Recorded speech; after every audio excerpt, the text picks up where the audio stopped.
Sudão do Sul, a nação mais jovem do planeta. Mas o palco de um dos maiores e mais sombrios enigmas de sobrevivência da humanidade.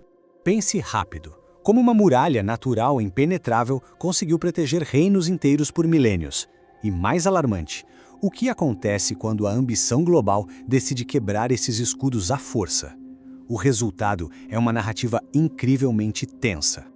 E para desvendar cada peça deste enigma, deixar a curtida e se inscrever agora é vital. É a sua participação que mantém o aprofundamento deste material no ar. Vamos aos fatos. Nossa base começa no chão, na geografia exata que definiu o destino de milhões. 3.000 anos antes de Cristo. O grande segredo da sobrevivência aqui tinha um nome: transumância. Imagina só, comunidades inteiras em movimento contínuo, seguindo o pulso das estações junto com seus imensos rebanhos. Povos nilóticos como os Dinka, os Nuer e os Shilluk eram os mestres absolutos dessa arte. E sabe o que é fascinante? Essa vida descentralizada criou uma blindagem quase impenetrável. Afinal, como é possível dominar um povo que nunca está no mesmo lugar? E o contraste histórico é gigantesco. De um lado você tinha impérios otomanos e árabes tentando expandir território a todo custo. Do outro, os formidáveis pântanos de Sud. E não era apenas água e mato, não. Era um labirinto colossal, uma muralha viva. Esse escudo verde isolou e protegeu o sul contra forças estrangeiras durante séculos. A própria natureza agindo como a fortaleza definitiva. Mas recuar não era a única estratégia disponível. O antigo reino de Shilluk, lá no século XVI, escolheu o embate direto. Eles centralizaram o poder e transformaram o próprio rio Nilo em uma arma. Enquanto o temido sultanato de Fungi contava com uma cavalaria implacável em terra, os guerreiros Shilluk usavam canoas ultra-rápidas. Eles literalmente anularam a vantagem do inimigo através das águas. Uma aula absurda de resistência cultural e tática. Só que nenhuma fortaleza resiste para sempre. E o colapso veio de onde menos se esperava. Século XIX. A queda foi vertiginosa. Em 1821, invasões otomanas quebram as barreiras pela primeira vez. Em questão de décadas, a estabilidade de milênios foi feita em pedaços. Príncipes mercadores privados começaram a erguer exércitos inteiros, como a derrota de Darfur em 74. A mudança foi sufocante, o tempo foi implacável. E o motor disto todo? O marfim. O apetite por luxo na Europa e nas Américas estava fora de qualquer limite.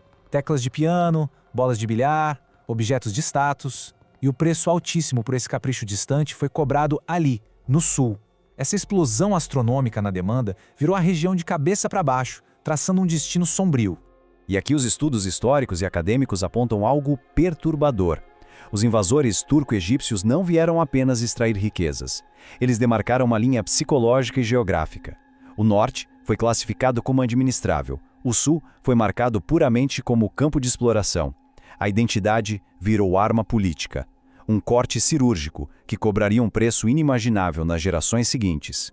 O império comercial do infame Zobair escancara essa tragédia. Ele instalou as zaribas, fortalezas pesadas operadas por milícias particulares. Para as famílias locais, isso representou o fim de uma era. A transumância pacífica, a base da cultura, foi despedaçada e substituída por uma submissão devastadora e cativeiro. A força mental e a resiliência humana foram testadas até o limite absoluto. Com o colapso desses comerciantes, novos senhores assumiram o controle. Mas a sombra apenas cresceu. O poder mudava de mãos, mas o pesadelo continuava o mesmo. Passo 1. A Turquia esgotou a região com cobranças agressivas. Passo 2. A tirania implacável do estado da Mahdia. E por fim, os britânicos no condomínio anglo-egípcio. A tática deles? Isolar o sul por completo, cortando qualquer chance de desenvolvimento. Transição após transição, a população local era sistematicamente empurrada para as margens da história. Fica muito claro que essa marginalização não foi um acidente de percurso. Foi um projeto minucioso. Como ressaltado em análises históricas, o colonialismo plantou e regou essa segregação de propósito. O abismo moderno, com o poder concentrado no norte e o total abandono do sul, foi desenhado exatamente nesse período sombrio. E a fatura de todas essas décadas de exploração, uma hora iria chegar. A independência do antigo Sudão em 1956 não trouxe trégua. O que se viu foram décadas de embates constantes e o impacto nas famílias civis, uma tragédia em escala colossal. Milhões de pessoas perderam seus lares. Nos acampamentos provisórios, uma grande sombra encobriu a esperança. Ameaças silenciosas de desnutrição crônica e inimigos invisíveis transformaram o dia a dia em uma luta desesperada pela simples sobrevivência. E então, em 2011, uma faísca de esperança. O nascimento de um Estado nacional. O ritmo dos eventos aqui corta a respiração.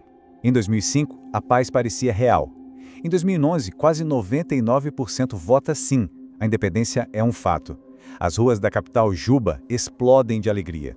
Mas o relógio corria depressa. Apenas 2 anos depois, em 2013, o sistema entrou em pane total. O recém-criado país mergulhou novamente numa crise interna brutal. Mas por que desmoronou com tanta velocidade? Simples. As fissuras já estavam lá, fervendo. Exclusão política nas alturas, pobreza extrema, instituições operando por um fio e, o mais perigoso, uma enxurrada de armamento nas mãos de comunidades extremamente isoladas. Tensões étnicas antes amortecidas pela vasta transhumana acenderam o estopim de combates severos. E para complicar tudo de vez, olha essa ironia monumental da geografia. 80% de todo o petróleo do antigo país ficou no sul.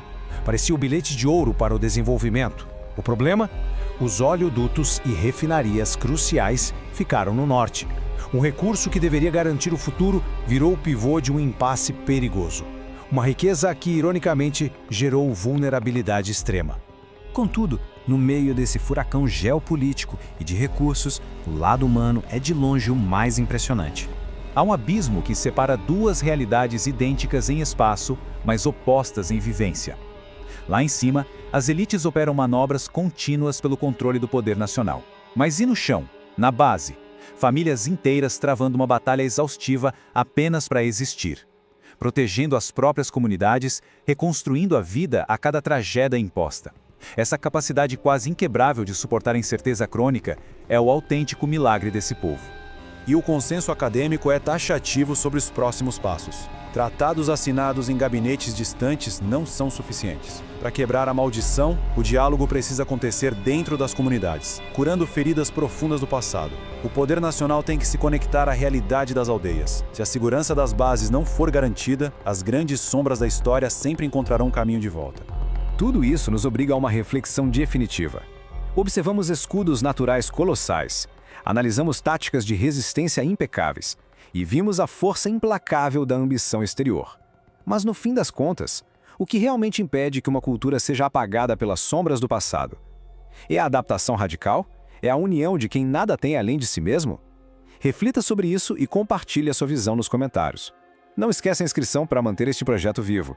E até a próxima investigação.